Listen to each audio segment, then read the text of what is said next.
안녕하십니까. 제주의 소리 이재용이 만난 사람. 오늘은 4.11 총선 서귀포시 선거구에 나서는 통합민주당 문대림 예비후보를 만났습니다. 안녕하십니까. 안녕하십니까. 문대림 예비후보 하면은 저희들이 이제 도의장으로 얼마 전까지 기약하고 있습니다. 이제 얼마 전에 도의장직을 그만두셨죠. 네. 도의장을 그만두시면서까지 총선에 나가야 했던 어떤 특별한 이유라든가 그런 화구팝이 있었을 것 같은데요. 어떻습니까? 제가 도의원 생활 그리고 도의장 생활을 하면서 느낀 것은 여러 가지였습니다. 그 중에 지역의 굵직굵직한 현안들은 모든 게 중앙정부와의 관계 속에서 어떻게 정치인들이 역할을 해내느냐 거기에 달려있다는 판단이 들었습니다. 중앙정부를 설득하고 설득의 논리를 개발하고 또 우리의 논리를 관철시키기 위해서 얼마나 몸을 던지느냐. 특히 해군기지의 문제, 신공항의 문제, WCC 예산에 관한 문제 이런 것들을 보면서 아 이대로는 안 된다 라는 것을 느꼈습니다. 원래 정치를 하는 젊은 정치인에게 국회의원이 꿈이 없다고 하면 그것은 거짓말일 겁니다. 저도 꿈이 있었습니다. 시기의 문제는 뭐 지금이라고 얘기할 수 없지만 그 꿈이 있었고 지금 출마를 하게 된 동기는 원래부터 제주에 주어지는 여러 가지 현안, 그 현안들 속에서 현역 정치인들의 역할, 바꿀 때가 됐다. 이런 마음이 작동했다고 보면 되겠습니다. 저희 정치는 그렇습니다.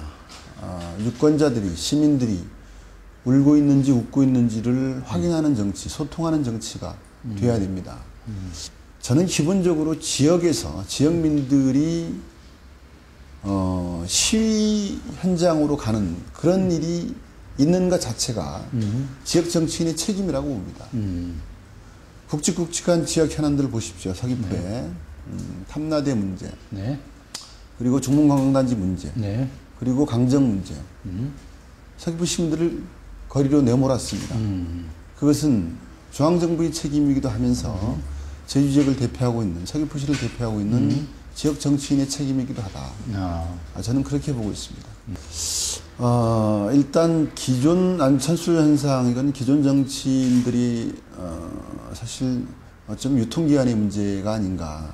기존 정당 시스템 그리고 정치인만을 위한 정치 이런 것들에 대한 국민적 거부다라고 저희는 그렇게 보고 있습니다. 제가 조금 전에 얘기했듯이 국민들이 눈높이 국민들이 웃고 있는지 울고 있는지를 살피지 않는 정치 이것들에 대한 거부감이다. 현장성이 없는 정치에 대한 거부감이다. 그리고 미래 비전에 대한 제시, 그 제시 과정 속에서 주민의 의견을 수렴하기 위한 발로 뛰는 정치 이런 것들이 없음으로 인해서 그러니까 주민들과 일치하지 못함으로 인해서 오는 현상 중에 하나가 저는 안철수 현상이라고 보고 있습니다. 제주도의 현안 세 가지는 저는 우선 자치권의 부활이라고 보고 있습니다. 첫 번째는. 두 번째는 해군기지의 문제 조속한 해결. 그리고 세 번째는 여러 가지가 있을 수가 있겠습니다만 지역경제 활성화와 맞물려 가지고 신공항 문제에 대한 빠른 접근이 좀 필요하다고 봅니다.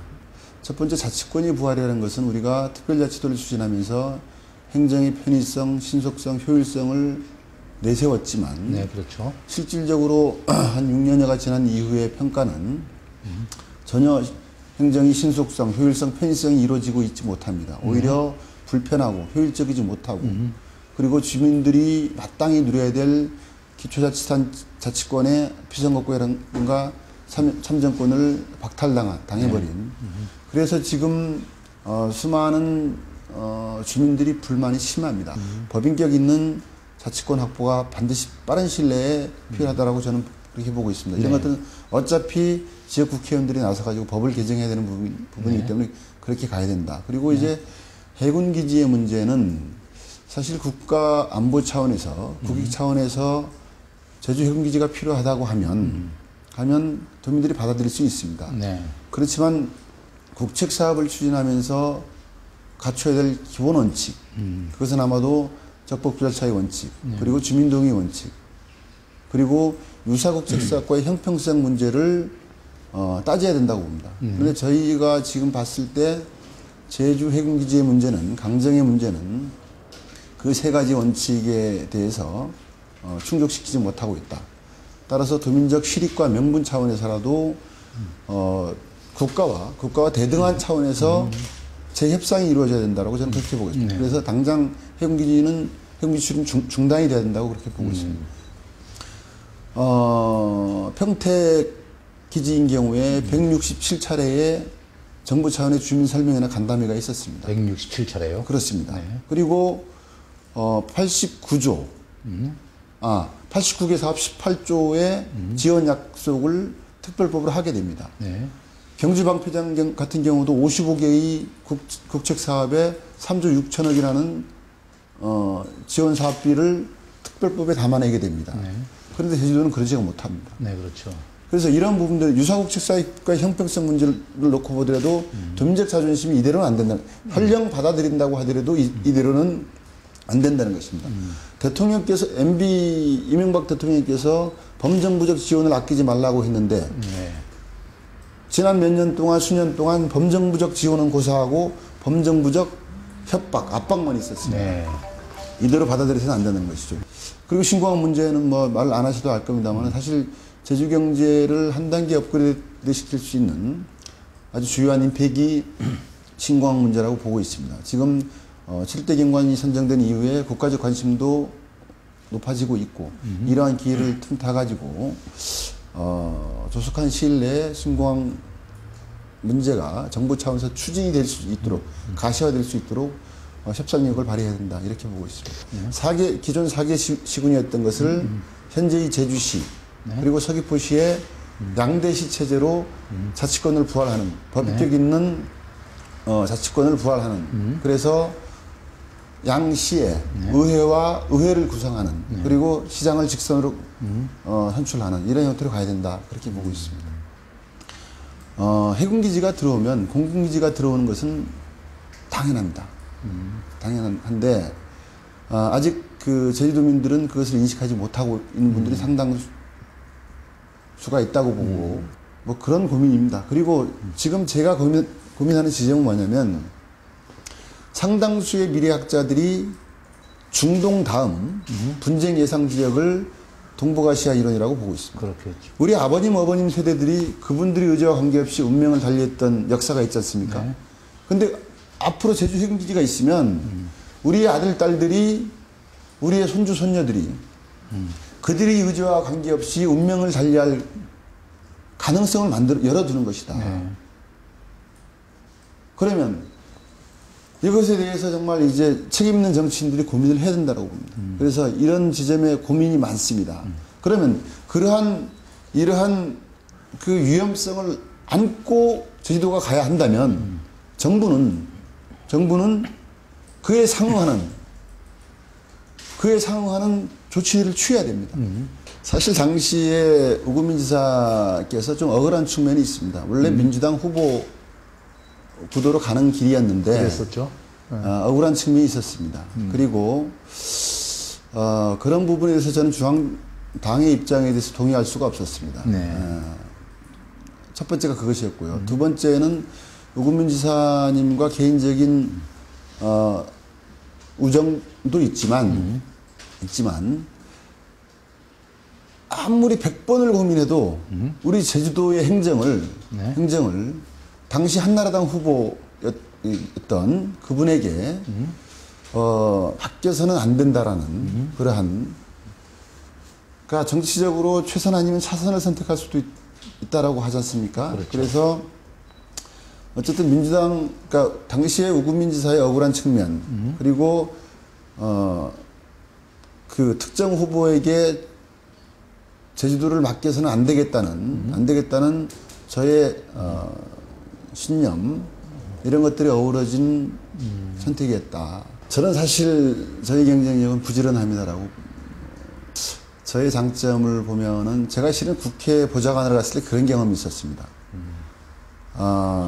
보좌관들이 전부 항맥을 형성해가지고 서로 정보를 교환하고 그렇게 합니다. 그렇죠. 근데 저희 같은 경우는 저희 대전고등학교 출신인데 고교 동문도 없었고 또 지역 출신도 저희 당에는 전혀 없었습니다. 지금 여의도를 말씀하시는 거죠? 네, 국회에서. 그때 사실 제가 수석 보좌관을 했었는데 그때 버텨냈습니다. 버티려면 그 과정이 다른 사람들보다 2배 이상은 더 공부를 하고 노력을 해야 된다. 그래서 결국에 이제 다른 보좌관들보다 뒤지지 않는 그런 활동을 했었다고 자부하는데 저희 장점은 뭐 사실 가난하고 좀 똑똑하지 못하지만 부지런하고 뭐 성실하다 이것이라고 볼 수 있겠습니다. 저는 이루어내는 정치를 하고 싶습니다. 이루어내는 정치요? 이루어내는 정치. 네. 지역민들이 무엇을 필요로 하고 있는지, 웃고 있는지 울고 있는지 그 현장에 있으면 당연히 해결하게 될 그런 일들입니다. 지금 서귀포 지역 유권자들이 현역 정치인에 대한 불만은 무엇을 이루어냈는가 이것입니다. 저는 그렇지 않겠다는 것입니다. 저는 사실 지방의원으로서 저희 지역에 감자가 있지 않습니까? 그렇죠. 이 비상품을 격리시키지 않으면 네. 감자 가격을 제대로 받을 수가 없습니다. 그런 전문 감자 가공 공장을 건설해야 되는데 100억 규모의 감자 가공 공장을 건설했습니다. 저는 그것을 건설하기 위해서 중국도 갔다 오고 중앙정부도 갔다 오고 지사님도 만나고 그러면서 결국 이뤄내가지고 감자 산업의 안정을 이뤄냈다는 거죠. 네. 뭐 이것입니다. 지방 정치인 입장에서 지금 곳곳에 우리 서귀포 지역 곳곳만 하더라도 현역 정치인이 발로 뛰게 되면 네. 상당 수준의 국비를 갖고 와가지고 당장 급한 현안들을 풀어나갈 수 있는 문제들이 많다는 것입니다. 그것들을 해서 일단 주민들의 수건, 가려움 이것들을 풀어내겠다라는 말씀을 먼저 드리겠습니다. 그리고 지역민들과 함께 고민하면서 새로운 미래 비전을 만들어 나가고 그것을 실현해 나가겠다. 이런 말씀을 드리겠습니다. 그 3선이든 4선이든 5선이든 네. 지역을 위해서 행동하지 않는, 활동하지 않는, 실천하지 않는 의원은 설령 다선이라고 하더라도 행동하는, 실천하는 초선만 못하다 이렇게 말씀드리겠습니다. 한 가지 예를 들겠습니다. 제가 WCC 2011년도 예산과 관련해 가지고 여러 가지 말들이 많습니다. 네. 근데 세계자연보존총회가 제주도로 선정이 된 것은 제주도가 제출한 제안서가 평가받아가지고 멕시코 칸쿤을 눌러서 된 것 아닙니까? 네. 그 제안서는 제주도와 환경부가 같이 작성을 한 것입니다. 네. 그래서 IUCN으로 제출한 것입니다. 네. 국제기구로 제출한 것입니다. 이것은 제주도가 국제기구에 한 약속입니다. 그 약속을 지키기 위해서 돈이 듭니다. 국비가 들어가야 됩니다. 근데 국비 반영이 제로 상태였습니다. 네. 그런 상태가 됐음에도 불구하고 그 당시에 현역 정치인들은 무엇을 했는가? 저희 지방의회 의원들이 가서 여러 가지 인맥들 동원하면서 국회, 총리실, 그리고 환경부, 그리고 결국 기재부 다니면서 풀어냈습니다. 79억이라는 돈. 뭐 지금 뭐 너나 없이 그것을 했다고 하는데 그건 그러니까 의지의 문제다, 열정의 문제다. 그리고 사태의 심각성을 알고 나서느냐 안 나서느냐의 문제지 네. 다선의 문제는 절대 아니라고 봅니다. 네, 현혜자 예비후보께서 전직 의원이시고 상당히 헌신적으로 몸을 바쳐서 이 사회의 민주주의를 위해서 그리고 농민운동을 위해서 여성운동을 위해서 헌신해 오신 분입니다. 그분이 사실 제가 그분을 인정하고 그분은 저를 어떻게 보고 계실지 모르지만 가치와 이념을 중시하는 정치를 해나간다면 아까 말씀하셨듯이 후보 단일화도 가능하지 않겠는가. 저는 이렇게 조심스럽게 생각을 하고 있습니다. 선택을 받고 싶습니다. 지역의 현안을 힘있게 풀어나가겠습니다. 맞서야 할 때 당당히 맞서겠습니다. 저 지난 5년 6개월 동안 정치를 그렇게 해왔고 앞으로도 그렇게 해나갈 것입니다. 유권자 여러분, 저 문대림 도와주십시오. 해내겠습니다.